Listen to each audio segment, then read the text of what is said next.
এদিকে কি রে বাবা, এনে খেলা করতেছিস? এদিকে আয়। কেবল আসলে তুমি স্কুলে না যে খেলা করছো কে? তুমি কুমা স্কুলে ভর্তি করে এখনো বেতন দিতে পারোনি, সেই জন্য স্যারেরা আমার কাছে গাছ দরকার। কয় মাসের বেতন পাবে বাবা? 3 মাসের বেতন পাবে। 3 মাসের বেতন পাবে? প্রথম যারা চাকরি করে তারা প্রাইভেটে করে, আর তুমি আমার বেতনটাই দিতে পারোনি। বাবা আমি তো আসলে ওদের মতন ঘুষ খাই না, যার জন্য আমার কষ্ট।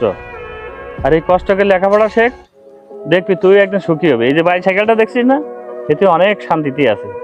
যারা এই যে গাড়িতে ঘুরছে না, তারা দেখ বাড়ি ছাড়া, সংসার ছাড়া, দেশ ছাড়া।